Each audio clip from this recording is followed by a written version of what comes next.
Meus irmãos, quero convidá-los a abrirem comigo suas Bíblias no Salmo de número 119. Abra comigo a Sagrada Escritura. Nós vamos proceder com a nossa série de sermões neste belíssimo salmo, neste salmo tão abrangente.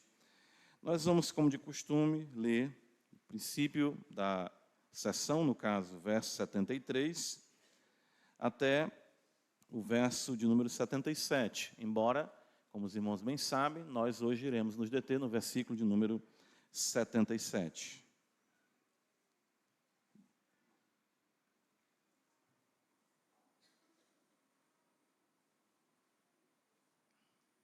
Salmo 119, do verso 73 ao verso 77. As tuas mãos me fizeram e me afeiçoaram. Ensina-me para que aprenda os teus mandamentos. Alegraram-se os que te temem quando me viram, porque na tua palavra tenho esperado. Bem sei, ó Senhor, que os teus juízos são justos e que com fidelidade me afligiste. Venha, pois, a tua bondade consolar-me, segundo a palavra que deste ao teu servo. Baixem sobre mim as tuas misericórdias, para que eu viva, pois na tua lei está o meu prazer. Amém. Graças te damos, ó Pai, pelo privilégio de mais uma vez estarmos reunidos nesse dia tão solene, em que os santos, movidos pelo teu Espírito, foram chamados e atraídos por ti, com a tua graça irresistível, que continua sim atuando em nós e nos levando às relações necessárias com a Sagrada Escritura, com a vida de oração, com os meios de graça, com o culto solene, com a comunhão dos santos, que assim seja e assim prossiga, Senhor, para a glória do teu nome. Cada vez mais haja em nós o desejo, Senhor, pelos teus altares, como diz o salmista, o desejo de estar na tua casa, que nunca seja para nós, Senhor, algo rotineiro, costumeiro, mas sim a alegria de subir com a multidão, cantando louvores à comunhão dos santos, juntos para exaltar o único que é digno de toda adoração. Chegamos muitas vezes aqui despedaçados, os pecados, as tribulações, as aflições são muitas, mas percebemos a tua graça restaurando o nosso ser.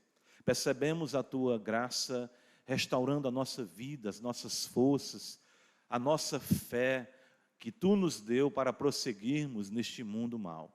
E te louvamos por isso. E acima de tudo, a nossa alegria está na exaltação em ti, na exultação em ti, na tua glória. Então abençoa a tua igreja. Tu sabes da necessidade, das lutas, das aflições de cada servo teu, cada serva tua aqui essa manhã. E o Senhor sabe tratar com o coração de cada crente. Muito, muito, muito belamente, de forma sublime, o Senhor age nos corações. E assim te pedimos que mais uma vez assim seja, no poder do teu Espírito Santo. Faz isso, Senhor, para que saiamos daqui dizendo que o Senhor é bom e a sua misericórdia dura para sempre. Longânimo e assaz benigno é o Senhor. Por isso assim nós te oramos e cremos em nome de Jesus. Amém.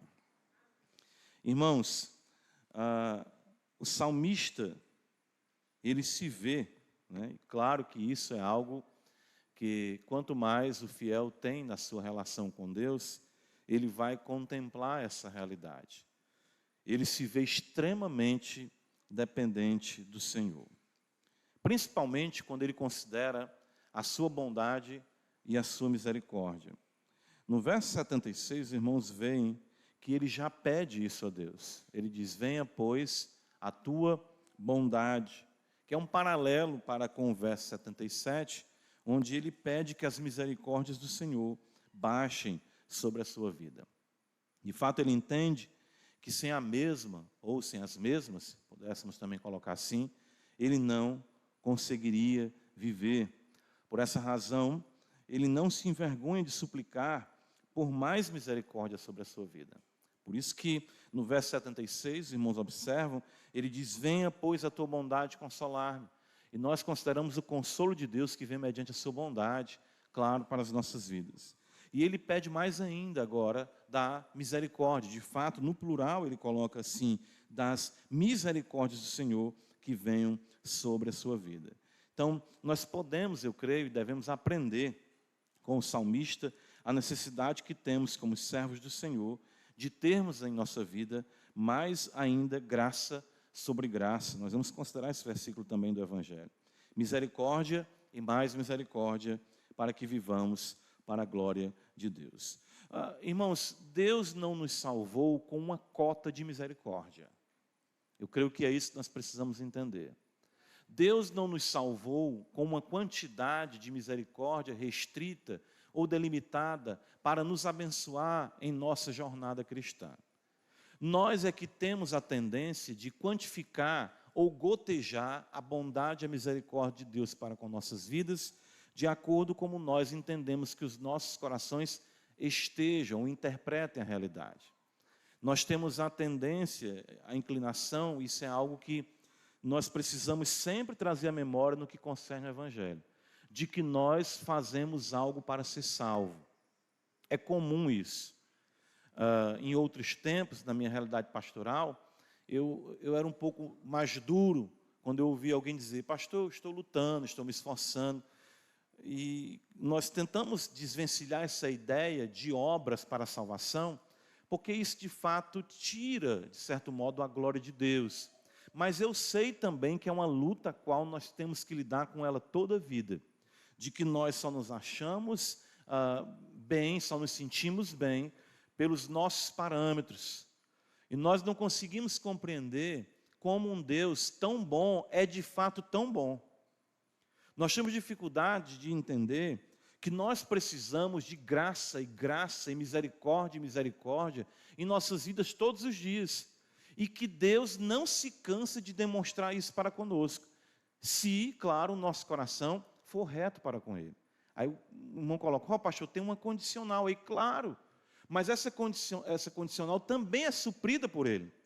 Ou seja, de nós clamarmos a Ele, para que sejamos sinceros em nossos corações, contritos em nossos pecados, quebrantados em nossas falhas, arrependidos em nossas transgressões. Salmo 51, os irmãos conhecem, né?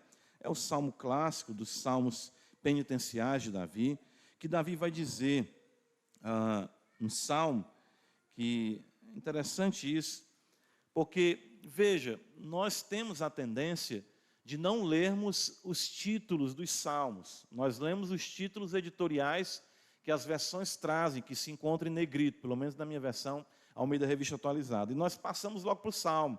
E esquecemos que o título faz parte do versículo 1. Então perceba: ao mestre de canto, salmo de Davi, quando o profeta Natã veio ter com ele, depois de ele haver possuído Batseba. No mesmo fôlego dele haver possuído Batseba, está escrito: compadece-te de mim, ó Deus, segundo a tua benignidade e segundo a multidão das tuas misericórdias, apaga as minhas transgressões. O Espírito inspirou Davi para registrar: eu possuí Batseba. Resumindo, eu adulterei, eu fui covarde, eu fui cruel, mas mesmo assim o Senhor é longânimo e tem multidão de misericórdias para dispensar para aqueles que se arrependem dos seus pecados. Não muda o salmo? Muda totalmente. Mas nós não conseguimos considerar isso. Então Davi, claro, ele passou, alguns creem, que aproximadamente meses, talvez exatamente o período da gestação, próximo ali de Batseba, que engravidou dele, né, que não era sua mulher. E esse salmo ele é escandalosamente gracioso. No agir de Deus em moer Davi, no agir de Deus em fazer Davi sentir podridão nos seus ossos, sequidão, em realmente fazer com que ele, como crente, entenda a gravidade do seu pecado e o confronte através da voz profética erguida através de Natã. Mas ele sabe que do céu existem misericórdias 1000 baixando sobre aqueles que são contritos e verdadeiramente arrependidos. Irmãos, uma coisa que nós temos que entender, quando nós lemos esse versículo 77, quando Davi fala, baixem sobre mim as tuas misericórdias, é que, coloca uma coisa na sua cabeça. Você não vai parar de pecar enquanto a glória não adentrar. Um pouquinho da minha veia poética, né? Fraquinha, né? E uma coisa eu lhe garanto, graça não deixará de existir para as suas fraquezas suprir. Então, por isso quando eu falo que Deus Ele não criou uma cota. Nós lemos hoje, nosso irmão Ismael leu aqui o texto de Romanos 8, e nós estamos tão acostumados com Romanos 8, que quando Paulo está falando ali, estou bem certo de que nada, nem a morte, nem a vida, sempre toca nesse ponto, mas já está batido para a gente.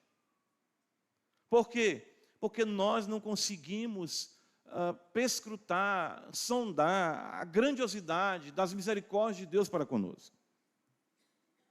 Então, quando o salmista diz no versículo 77, baixem sobre mim as tuas misericórdias para que eu viva, é porque ele sabe disso. Todo dia é pecado, todo dia tem graça para perdoar o seu pecado, se você contrito e arrependido for.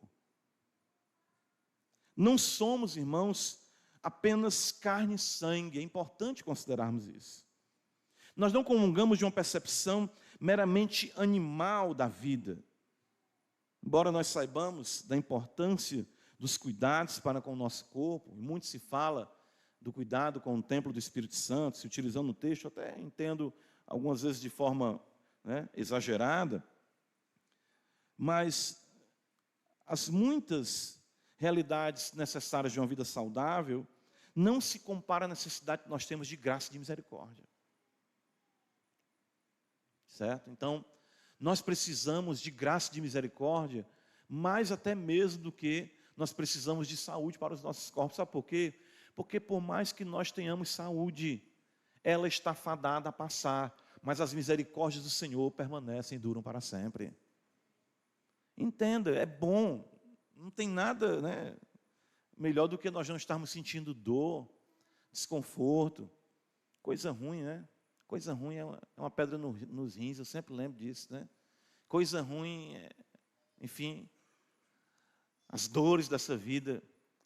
Mas, irmãos, elas podem ser sanadas, e Deus bondosamente, muitas delas, Ele sana. Mas o fato é que nós iremos morrer de uma dessas doenças. Mas uma coisa nós precisamos constantemente, é das misericórdias do Senhor sobre nossa vida, porque elas é que de fato nos garantem o adentrar na glória eterna.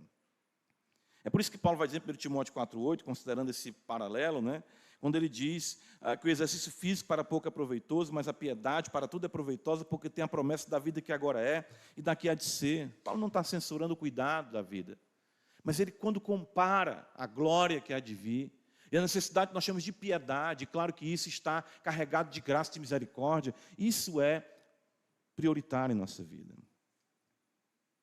Quando nós consideramos a beleza da vida e as suas realizações, bem como os muitos prazeres legítimos existentes no mundo, como, por exemplo, comer, beber, o conforto, o lazer, as realizações familiares e profissionais, nós sabemos que tais realidades só são vividas se de fato forem vividas sob a perspectiva do prazer sublime, eterno e duradouro que se encontra na comunhão com o nosso Senhor, nosso Deus, nosso Pai. Então, o que é que Davi está destacando aqui?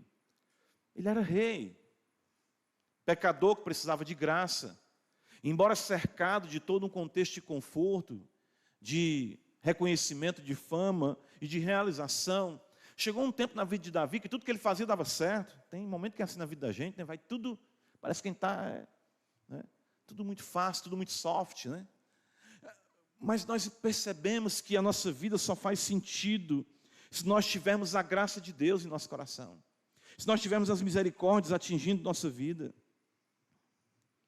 Livro de Eclesiastes, capítulo 9, e aqui eu quero que os irmãos consigam perceber, conduzir os irmãos, que juntos percebamos que essa graça que nos perdoa, essa graça que nos sustenta, essa misericórdia que nos alcança, eu vou estar usando isso de forma intercambiável aqui, graça, misericórdia, bondade de Deus. Isso numa realidade mística. Não estou falando de misticismo, mas de você sentir a vida de Deus na sua vida, o poder de Deus na sua vida, o favor de Deus. Eclesiastes 9, versículo 7 diz: vai, pois, come com alegria o teu pão e bebe gostosamente o teu vinho, pois Deus já de antemão se agrada das tuas obras. Em todo tempo sejam alvos as tuas vestes, jamais falte o óleo sobre a tua cabeça. Goza a vida com a mulher que amas, todos os dias de tua vida fugaz, os quais Deus te deu debaixo do sol, porque esta é a tua porção nesta vida, pelo trabalho com que te afadigas debaixo do sol. O grande problema aqui, nós observamos que o sábio vai desenvolver, Salomão, o pregador, não é que você não possa gozar das coisas boas da vida, mas as coisas boas da vida findam aqui nessa vida, e debaixo desse sol elas findarão. Nós precisamos, pelo poder do Espírito, sermos alçados à realidade do sol da justiça, acima desse sol. E isso se dá da nossa necessidade de graça, de misericórdia. Por isso que o salmista vai dizer: baixem as tuas misericórdias. Misericórdia nós recebemos muitas de Deus dessa realidade temporal. Mas nós precisamos da tua graça, como diz o salmista, que é melhor do que a vida. Acima do sol, sol da justiça, nos nutre com prazer e propósito. Se você não tem a perspectiva de misericórdia e graça sobre a sua vida, se você não tem a necessidade de sentir de Deus, você está vendo uma realidade apenas animal. De comer, de beber, de dormir, de gozar os seus dias com a mulher da sua mocidade, de morrer e depois. Você não tem certeza de nada. Por quê? Porque você viveu distante de Deus. Quem é que garante que a morte aproximará? Isso é o contexto secular, né? Todo mundo que morre é bonzinho, né? Até hoje, Pablo Escobar é venerado na Colômbia. Porque, embora tenha feito o que fez, destruído famílias, destruído lares, vidas, era um homem dedicado à sua ação, projeto social de abençoar muitas pessoas, vamos dizer assim, de ajudar. Abençoar não, né? O homem, irmãos, precisa de graça. O homem precisa de misericórdia. O homem precisa da revelação de Deus, do Deus da revelação. Ele sentia, ele percebeu o favor de Deus para com ele. Interessante, nós temos um paralelo que a gente pode utilizar aqui. Quando Jacó está trabalhando ali, servindo Labão, que o engana muitas vezes, e Jacó entende que é o tempo dele partir. E ele chega para as suas esposas, né, e diz: o rosto do vosso pai não é mais favorável a mim. É exatamente essa a realidade. Você perceber que Deus é favorável a você, que Deus se agrada de você, que o semblante de Deus em Cristo brilha sobre você, com graça, com misericórdia e com bondade. É você saber que as suas orações são ouvidas, que a sua leitura da Bíblia é graciosa, que os seus pecados são perdoados, que o culto é a sua plenitude, que caminhar com Deus é a sua vida. Isso é graça e misericórdia. Davi entende, né, que precisa da bênção que vem do alto. Ele diz: baixem, Senhor, desçam as tuas misericórdias, venham sobre mim as tuas misericórdias. Tiago traz um paralelo para nós disso, né? Abre comigo na epístola de Tiago. Ele vai dizer assim: olha o que está escrito. Nós não podemos deixar de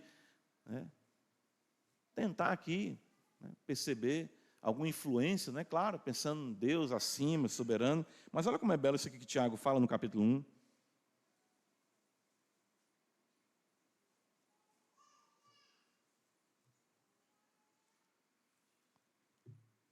Tiago capítulo 1.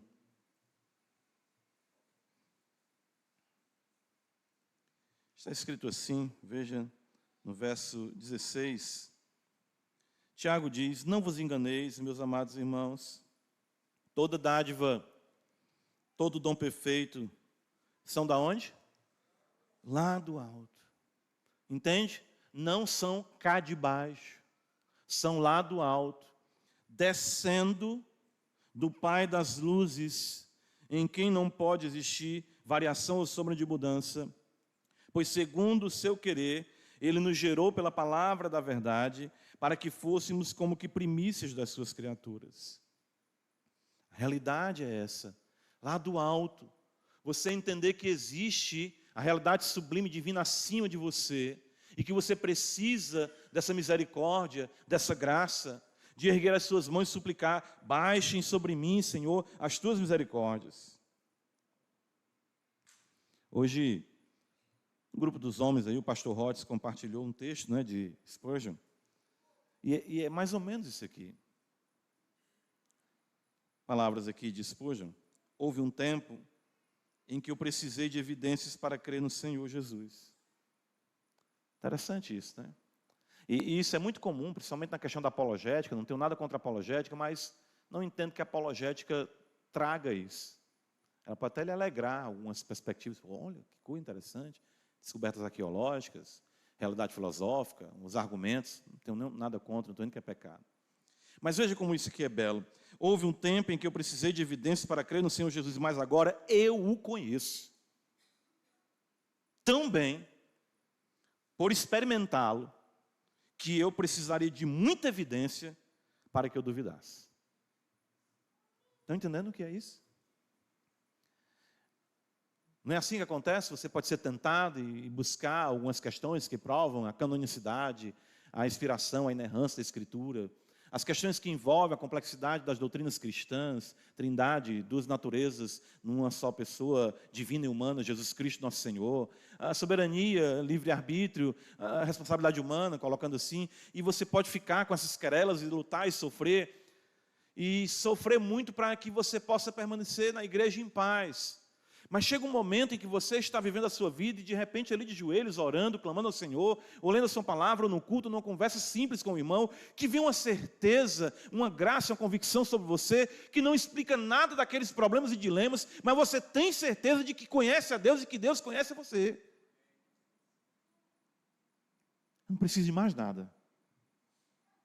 Não é assim? Quando você creu no Senhor, você creu nele por argumentos ou por revelação? Revelação. Exatamente isso. Foi assim desde o princípio. Eu considero, né, alguns teólogos vão dizer que a revelação ela se torna necessária por conta da queda. Eu discordo. Eu entendo que a revelação faz parte da necessidade, da maneira que o homem foi criado. Ele precisa de coordenadas, ele precisa não só de coordenadas, nem de orientação, ele precisa constantemente do desvelar de Deus, porque isso é que nutre a sua existência. Porque Deus é o único que possui imortalidade. Dele deriva a vida, e isso vem mediante graça, isso vem mediante misericórdia. Lamentavelmente a queda, claro, com todos os seus males, trouxe a utopia de que o homem poderia viver à parte de Deus. Essa é a razão de ser, irmãos, da deturpação dos prazeres existentes. Sabe? É você não ter que lidar com a dura realidade da sua brevidade de vida e da incerteza ou do porquê da existência humana. E muitos então se entregam aos prazeres e muitas coisas mais para nutrir isso. Salmo 63, irmãos conhecem, citei já aqui, Davi vai dizer assim, olha, percebam isso, isso se torna algo, né, que é também a beleza, vamos dizer assim, da unidade do ser humano, de não separar a parte material da parte imaterial. O Salmo de Davi, quando ele no deserto de Judá, e perceba agora, ó Deus, Tu és o meu Deus forte. Esse deserto que ele está vivendo, literalmente, é também uma metáfora para a sua realidade espiritual. Ó Deus, Tu és o meu Deus forte, eu te busco ansiosamente, a minha alma tem sede de Ti, meu corpo te almeja como terra árida, exausta e sem água. Ele compõe esse salmo quando está no deserto, ele está no deserto fisicamente, espiritualmente. Seu corpo e sua alma se encontram áridos. O que é que ele busca? Água? Não. É necessário? Sim. Mas ele sabe que precisa de algo mais. Assim eu te contemplo no santuário, para ver a tua força e a tua glória, porque a tua graça é melhor do que a vida. Os meus lábios te louvam. Não é por acaso também, irmãos, que Moisés já afirmara da parte de Deus, em Deuteronômio 8, veja comigo Deuteronômio capítulo 8, nós vemos o texto citado pelo mestre, né, em Mateus capítulo 4, na tentação, mas é muito bom também o contexto das palavras do Senhor a Moisés, Deuteronômio capítulo 8.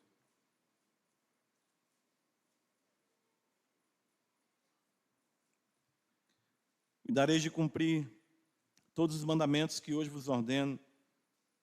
Percebam, para que vivais. Se você pensar aqui, o ímpio vive sem cumprir os mandamentos. Não vive? Viver aqui é mais do que uma realidade biológica. Para que vivais. Olha como ele prossegue. E vos multipliqueis, e entreis, e possuais a terra que o Senhor prometeu sob juramento a vossos pais. A questão de viver e multiplicar e possuir, isso foi dado à realidade criacional, a Adão. Essas palavras têm um peso maior para a nação eleita, para o povo de Deus.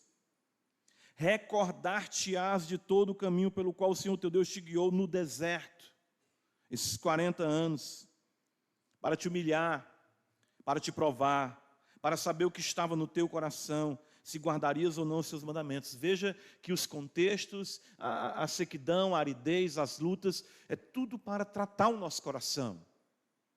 Porque é isso que Deus quer, um coração sincero, contrito, que não contempla a vaidade, no sentido de reconhecer esse pecador, Deus é soberano e santo, e que Ele é bondoso e misericordioso, e que nós não temos nada para nos arrogar diante de Deus. Ele te humilhou, te deixou ter fome, e te sustentou com maná que tu não conhecias, nem tu, nem teus pais o conheciam, para te dar a entender, veja, para te dar a entender, que não só de pão viverá o homem, mas de tudo que procede da boca do Senhor viverá o homem. Entendam isso? A água que você bebe, a comida que você come, a roupa que você veste, tudo procede de forma que lhe traga plenificação, somente se o Senhor assim trouxer com isso a sua bênção. No livro do profeta Ageu, capítulo 1, o Senhor vai dizer: vocês plantam, colhem, não se satisfazem, vocês juntam dinheiro e colocam num saco furado. Tudo isso está acontecendo por quê? Porque vocês me colocaram em segundo plano. Só Deus satisfaz. Só a graça satisfaz. Por isso que o salmista diz no Salmo 119, volta comigo: baixem, veja o que está escrito, ele diz: sobre mim as tuas misericórdias, para que eu viva. Por essa razão, João afirma no Evangelho que todos nós temos recebido dele graça sobre graça, porque é disso que nós precisamos: graça, graça e mais graça. Louvado seja Deus, porque as suas misericórdias não têm fim. Todos os dias estão à nossa disposição graça e misericórdia, pois sem as mesmas não podemos viver. Por isso temos que orar, aprender a orar. Baixem, Senhor, baixem todos os dias, a todo instante, as tuas misericórdias. Você sente a necessidade de misericórdia, é aqui que é importante você considerar. Ou você leva uma vida tão boa, que a vida ela pode ser muito boa, que nem cogita de tal necessidade.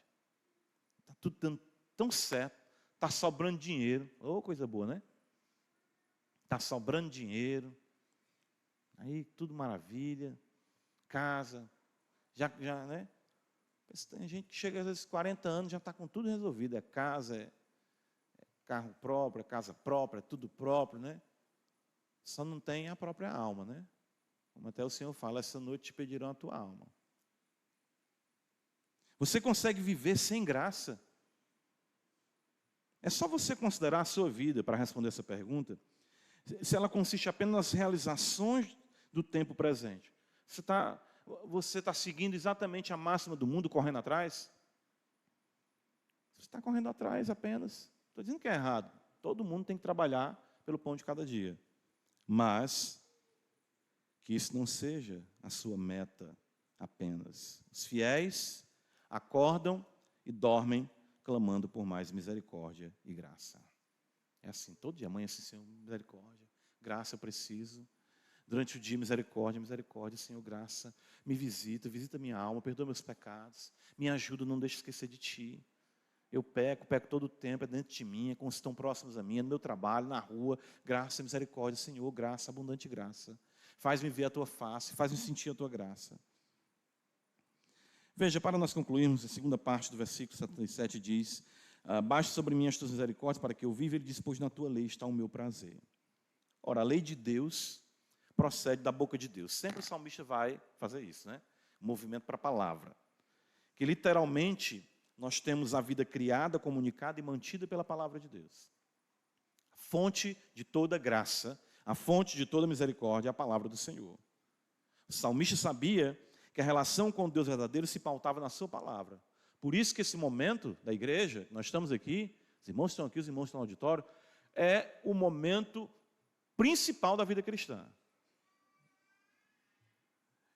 Eu estava lendo um livro, recomendo aos irmãos que também ensinam e pregam, o Catecismo do Pregador, lançado pela editora Pronovis, muito bom. Eu estava lendo o primeiro capítulo e ele destacou isso. A pregação é o principal meio de graça para a vida da igreja.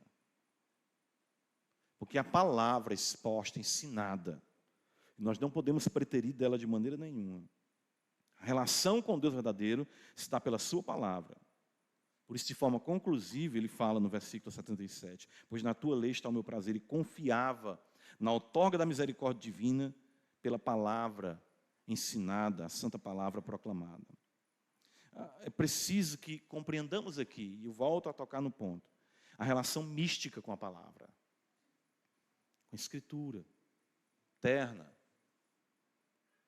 Não é apenas o conhecimento, nós batemos nessa tecla e precisamos continuar batendo. Conhecimento meramente intelectual das Escrituras, mas a relação com a palavra de Deus e com o Deus da palavra. Orar, tenho falado isso para os irmãos, se chegue para a Bíblia com temor e tremor. Abra a mesma com temor e tremor. Leia a mesma com temor e tremor. Ore a mesma com temor e tremor. Reconheça que não cumpre a mesma com temor e tremor. E peça graça para obedecê-la com temor e tremor. Lembre-se dela quando desobedecê-la com temor e tremor. A todo instante tem uma relação mística, espiritual, de graça e misericórdia com a palavra de Deus. Eu acho que já deu, né? Talvez você não goste de dizer isso. Eu acho que os irmãos já estão golfando de vídeo de teologia, né? Sabe o que é golfar? Não sabe, menino, né? No meu tempo falava comigo, tá? Mamou, né? Está golfando. Ou alojando. As pessoas estão alojando querelas teológicas. E alojo mesmo, porque alojo geralmente já vem azedo e com um cheiro, um odor desagradável. Está desagradável. Eu chego perto de alguns irmãos tudo alojado. Eu quero sentir o cheiro de Cristo pela relação autêntica com a palavra. Eu quero a semelhança de Isaac, quando cheirou Jacó, embora enganando ele, possa dizer, a voz é de Jacó, mas o cheiro é de Esaú. Calvino aplicou isso dizendo que Cristo se aproxima de nós e diz assim, eu sei que é você, mas é o cheiro do meu filho. Venha para cá, vou lhe abençoar. Preciso compreendermos isso. O triste fato que constatamos hoje é que muitos estabeleceram um divórcio entre a teologia e o Deus da teologia. Muitos conhecem o livro, mas não conhecem o seu autor. A palavra de Deus é o próprio Deus. Ela não pode ser especulada, tratada de forma microscópica. Ela não pode ser dissecada. Ela não é estudo de laboratório. Ela é Deus falando com o seu povo. Por isso que o Verbo se fez carne e habitou entre nós. E a maneira como as pessoas tratam hoje a teologia, a semelhança como os fariseus tratavam Cristo ali nos últimos embates no templo.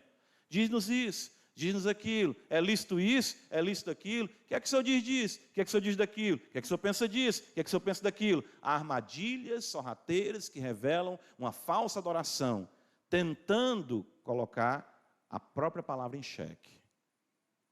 Como os fariseus colocaram Cristo em xeque, os teólogos hoje colocam, e isso ainda vendendo seus cursos e enriquecendo as custas de uma igreja incauta. A verdadeira religiosidade não se caracteriza pelo relacionamento com algo, mas com alguém. Não é apropriar-se de um saber técnico, mas conhecer e ser conhecido. Não consiste em um gozo meramente intelectual. Porque existe uma realidade, já falei para os irmãos, gozosa na intelectualidade bíblica, insights, sacadas, eurecas, compreensões exegéticas. É muito interessante, quiasmos, paralelismos e etc. Às vezes existe um trato tão grande com as línguas originais que eu fico pensando, não seria esse um gnosticismo protestante? Só quem sabe é quem domina as realidades das línguas semíticas e gregas. Mas de um conhecer verdadeiro é aquele que move o coração em amor. E é nesse relacionamento que a graça e a misericórdia são experimentados. Por isso que ele diz, veja no verso 77, baixem sobre mim as tuas misericórdias, para que eu viva, pois na tua lei está o meu prazer.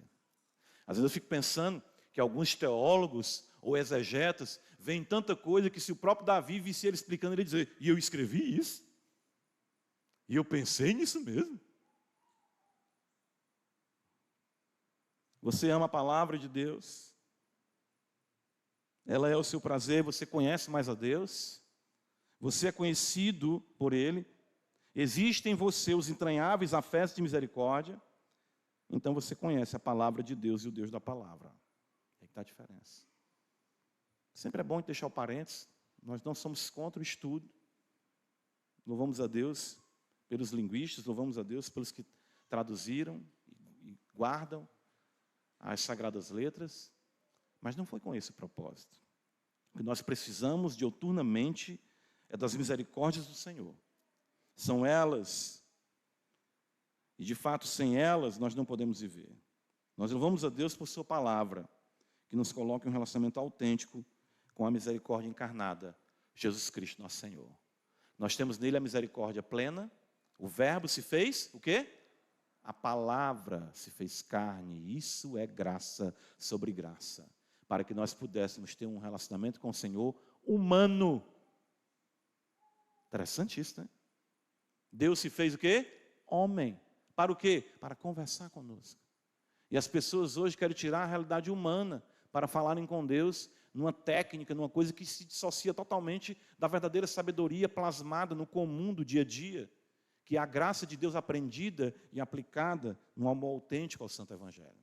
Deus nos abençoe e nos ajude, que tenhamos mais misericórdia e graça. Amém. Obrigado, Senhor, por Tua palavra, e que baixem sobre nós Tuas misericórdias, porque precisamos viver e só podemos viver com misericórdia.